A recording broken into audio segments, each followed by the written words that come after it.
Стамбуле задержаны подозреваемые в убийстве бизнесмена уйгурского происхождения Айркена Саймайте. Генконсула Кыргызстана отстранили от должности и отозвали в Бишкек. Все самые новые подробности громкого убийства в нашей программе.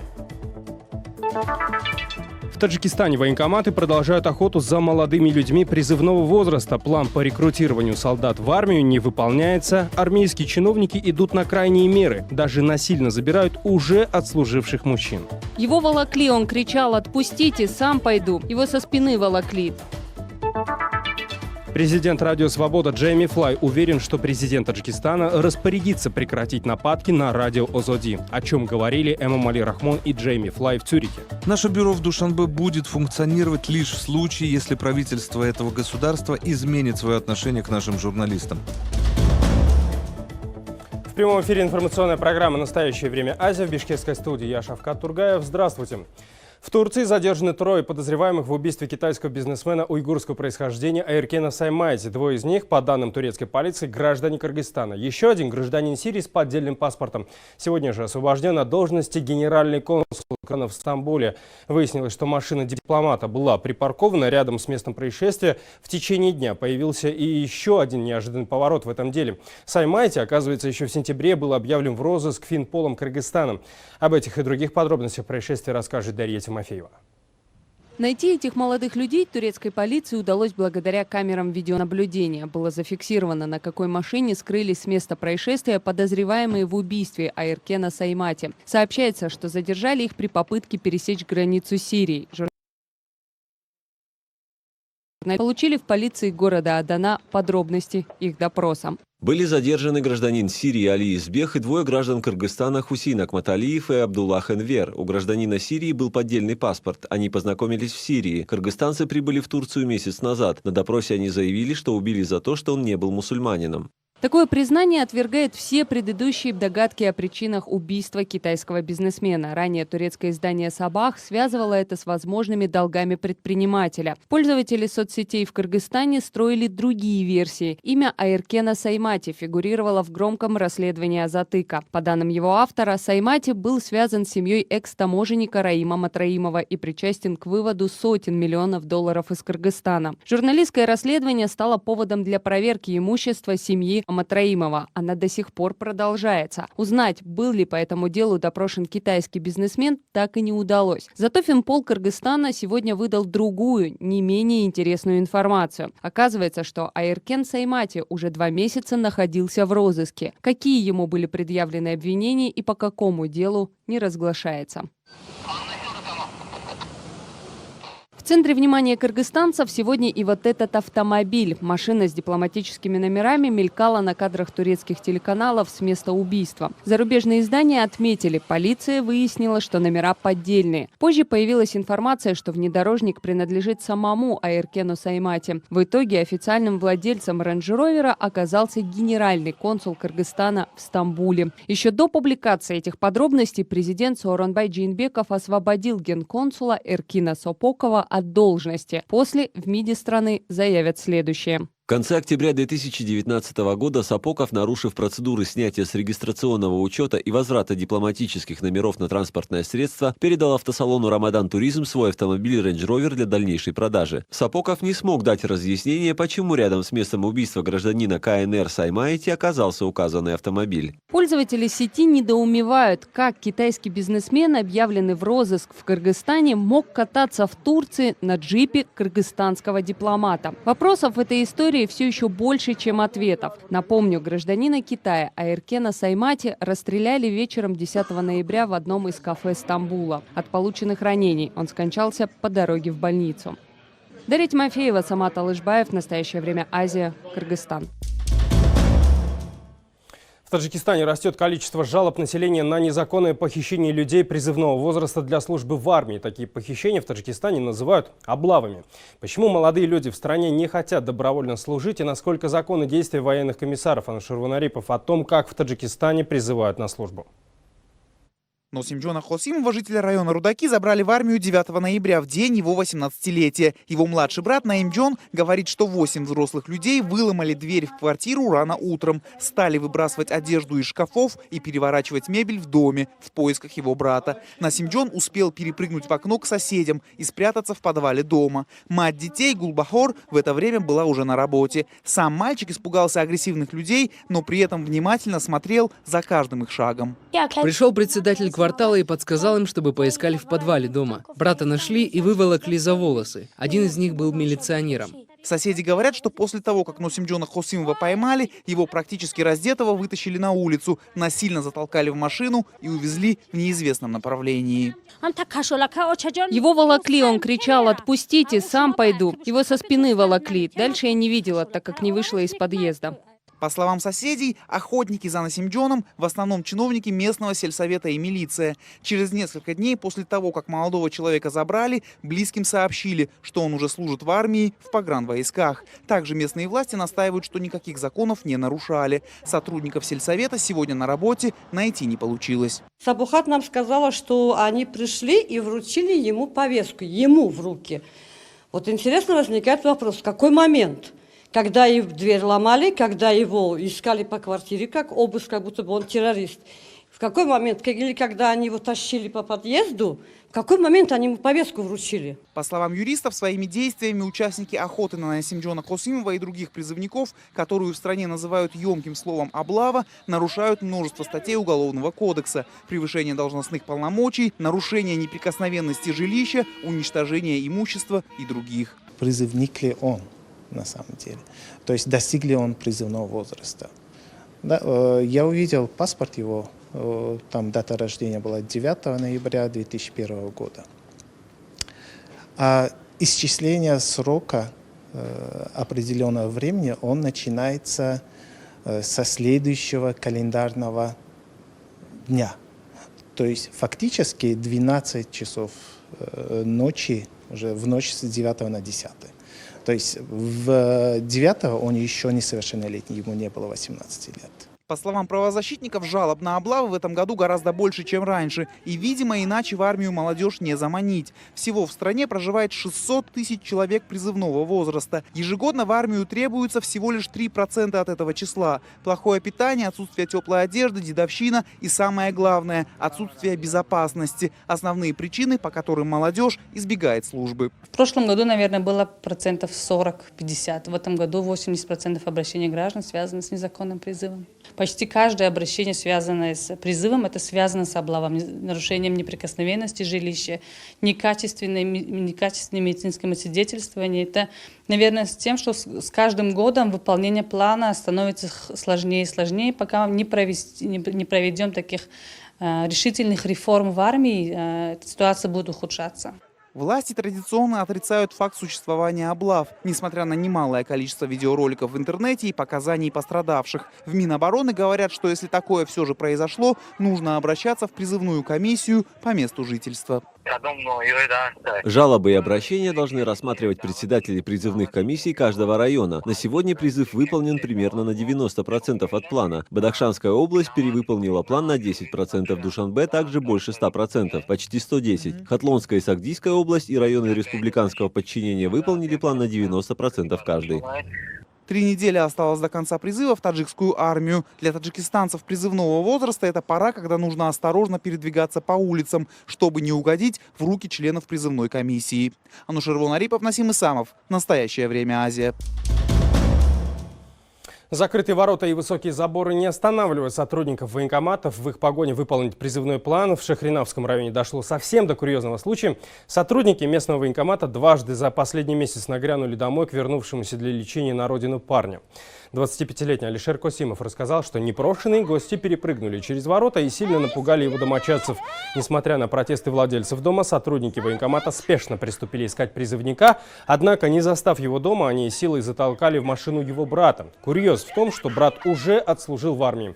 Житель Шахринава предоставил таджикской службе радио «Свобода Озоди» видео, на котором запечатлено все происходящее. На кадрах заметно, как один из охотников на призывников угрожающе бежит в сторону снимающей его женщины, но его останавливает неизвестный мужчина. Лицом к лицу Нурсултан Назарбаев хочет организовать в Казахстане встречу президентов Владимира Путина и Владимира Зеленского для урегулирования конфликта на востоке Украины.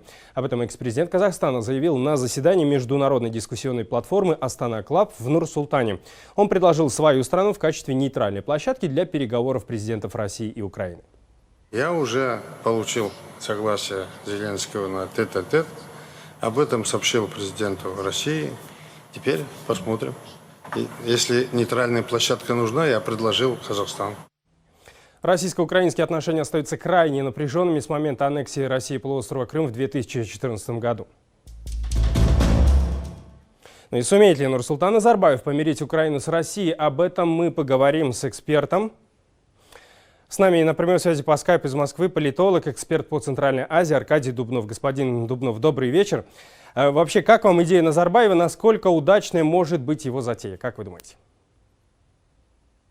Добрый вечер, Шавкат. Ну, вот уже к этому моменту мы знаем, что эта задумка уважаемого Елбасы успехом не увенчается, во всяком случае, на настоящий момент. По словам пресс-секретаря российского президента Дмитрия Пескова, Владимир Путин поблагодарил Нурсултана Абишевича Назарбаева за предложение, так сказать, мирной инициативы, но откровенно дал понять, что в первую очередь надо готовиться к встрече в нормандском формате, встреча, вот, которая сама по себе ради встречи Москву не устраивает. В общем, довольно, я бы сказал, такой жесткий ответ, если не сказать больше, получен из Москвы на инициативу уважаемого Елбасы. Вот, собственно, все уже закончилось, я думаю, едва начавшись. Господин Дубнов, ну а вообще, если отстраниться от заявления Пескова, который уже прокомментировал, давайте вот просто поговорим о том, вообще, хороша ли была эта затея Нурсултана Назарбаева и имела ли бы она вообще успех, как вы думаете, если бы стороны согласились? Ну, это, так сказать, такая гипотетическая постановка, конечно, вопроса.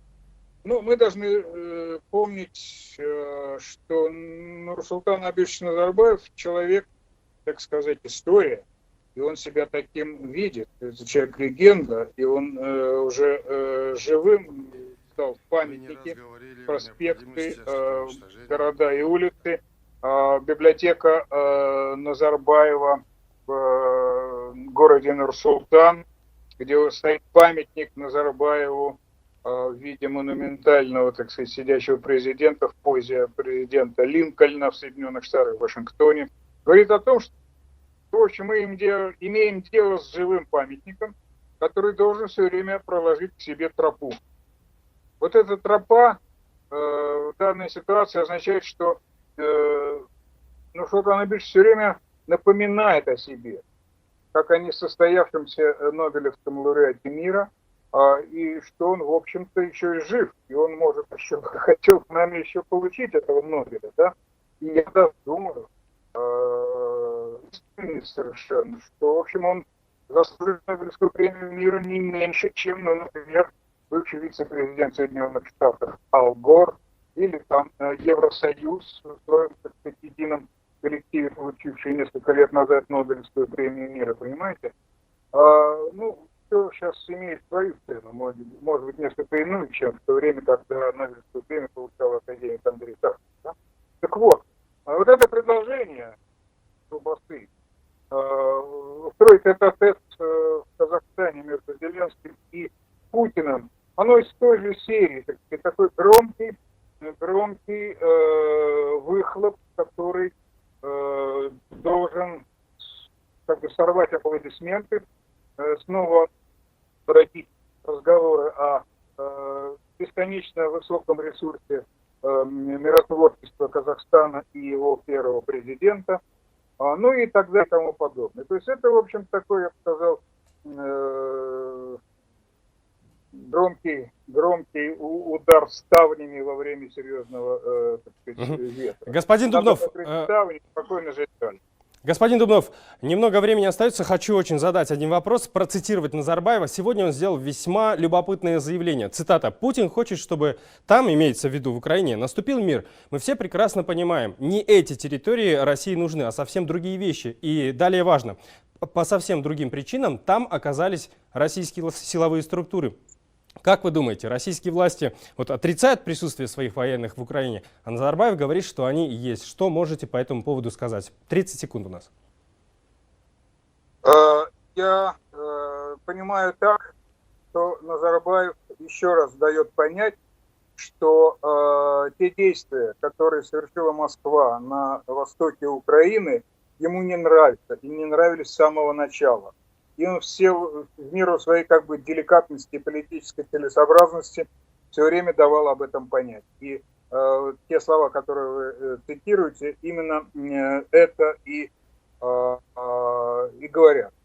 И последнее. Гораздо, мне кажется, сегодня интереснее слова, которые сказал Назарбаев по поводу того, что он исключено, что он власти. Вот это гораздо сильнее, серьезнее меня, говоря, больше беспокоит, чем обещание садиться против друга.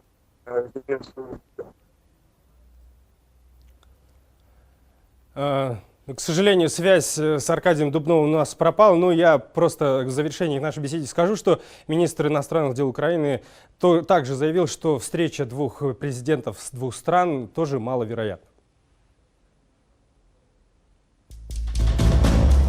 Смотрите далее в нашей программе. Президент Радио Свобода Джейми Флай уверен, что президент Таджикистана распорядится прекратить нападки на радио Озоди, о чем говорили Эмомали Рахмон и Джейми Флай в Цюрихе. Наше бюро в Душанбе будет функционировать лишь в случае, если правительство этого государства изменит свое отношение к нашим журналистам. Под шквалом русского мата узбекская служба «Радио Свобода» Озодлик опубликовала видео, на котором мужчина в спецовке и белой каске с эмблемой компании «Лукойл» возмущается, что местные рабочие не соблюдают некую инструкцию. При этом герой видео не скупится на хлесткие выражения, называет рабочих стадом баранов, посылает их домой в кишлаки, а также использует популярные термины из матерного лексикона. Корреспонденты Озодлика выяснили, что этого человека зовут Иван Шилов, он является главным энергетиком «Лукойл» Узбекистан Operating Company. Коллеги Шилова сообщили, что высокопоставленный начальник работает в ташкентском офисе и в тот день приехал с ревизией в Кашкадаринскую область на газовое месторождение Джалакудук. Галочек не делать. Почему никто нихуя не знает ничего?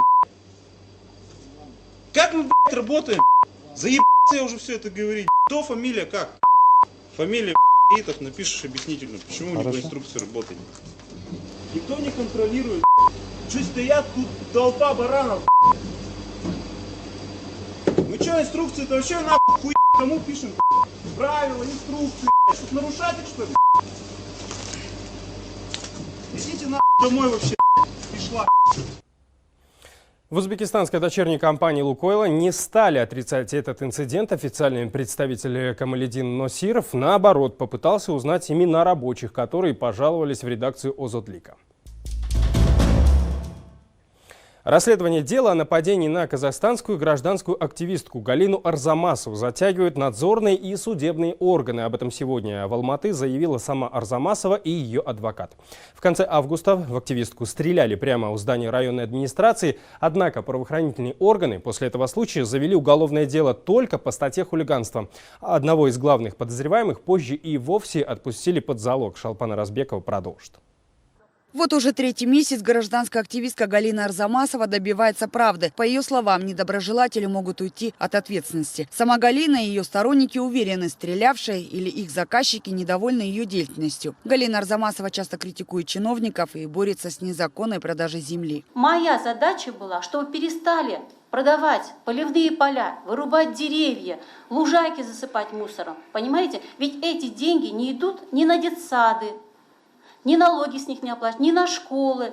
И в данном случае никто ничего не делает. И когда мы стали поднимать эти вопросы, на нас вот такой прессинг. 27 августа этого года активистку Галину Арзамасову ранили выстрелом в бедро прямо у здания районной администрации. Женщина должна была встретиться с главой района. Этот случай вызвал общественный резонанс. Дело было взято на контроль Генеральной прокуратуры. Уже через 2 дня после нападения полицейские задержали главу сельского округа Нургали Апазова и его водителя. Уголовное дело, правда, завели только по статье хулиганства, а чиновника и вовсе через месяц отпустили под залог. Это уже 7-й случай, когда на меня идут покушения. Вот, пожалуйста.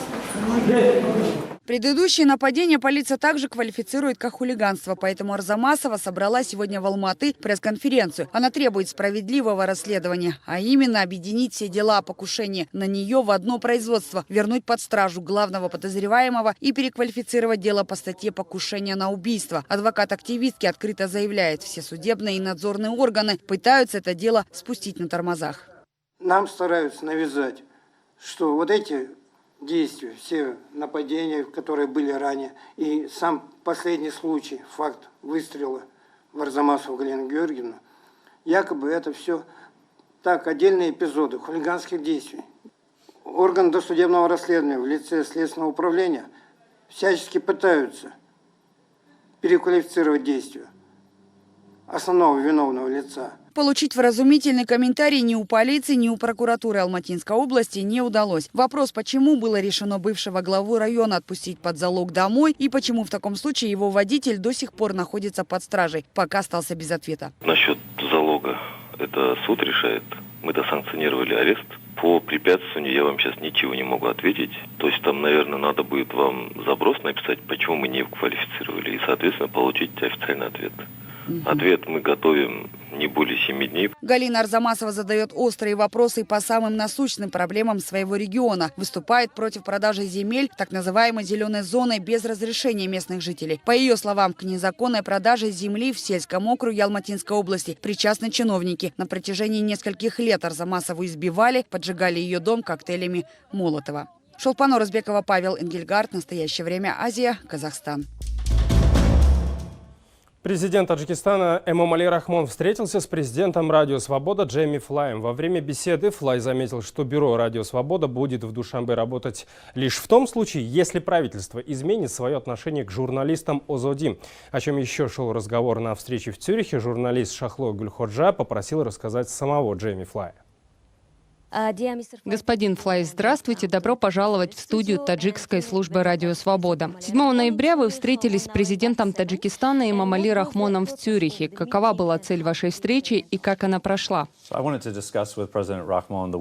Я и президент Рахмон обсудили работу радио ОЗОДИ в Таджикистане. Радио ОЗОДИ играет важную роль в жизни таджикского общества, его слушают многие жители этого государства. Но последние годы радио ОЗОДИ подвергается давлению со стороны правительства. Некоторых наших журналистов запугали, некоторых лишили аккредитации. Я объяснил ему, что такая ситуация для нас неприемлема. Наше бюро в Душанбе будет функционировать лишь в случае, если правительство этого государства изменит свое отношение к нашим журналистам. Поэтому я постарался получить гарантию у президента Рахмона. Пресс-служба президента Таджикистана со ссылкой на главу государства заявила, что слухи о прекращении деятельности радио ОЗОДИ в стране чистой воды ложь. И обвинила радио ОЗОДИ в том, что последние годы больше занимается распространением информации относительно террористических партий и движений, деятельность которых запрещена постановлением Верховного суда Таджикистана. Каково ваше мнение об этом? Ясно, что президенту Рахмону не по душе некоторые наши публикации, но это часть нашей работы во всем мире. Мы публикуем различные точки зрения и даем высказаться всем сторонам. Власти в Таджикистане, как я понял, не хотят, чтобы мы освещали ту или иную тему. Я заявил президенту, что мы не позволим властям Таджикистана вмешиваться в нашу редакционную политику. Рахмон заявил, что в Душанбе не собираются закрыть наше бюро, но на самом деле власти стараются всячески ограничить работу нашего представительства. Таджикские власти хотят сами решить, кому позволено освещать события в государстве, а кому нет, кому дать, а кому отказать в аккредитации. Многие эксперты и пользователи сайтов радио ОЗОДИ выражают уверенность, что после вашей встречи с Рахмоном все журналисты радио ОЗОДИ получат аккредитации. Я также уверен в прогрессе в получении аккредитации нашими сотрудниками. В конце беседы президент обещал, что вопрос аккредитации будет решен. 11 журналистов получат разрешение на работу, а также будет продлен срок аккредитации тем, кому она была выдана на полгода или на несколько месяцев. Сейчас мы ждем, когда МИД Таджикистана выполнит поручение, которое дал президент на прошлой неделе в Цюрихе. Это были все новости, о которых мы хотели вам рассказать. Смотрите нас в социальных сетях, в эфире своих национальных телеканалов и в прямом эфире круглосуточного телеканала «Настоящее время» в Ютубе. 24 часа в сутки, 7 дней в неделю. Мы встретимся с вами завтра в это же время. Я желаю вам всего самого доброго. До встречи в эфире.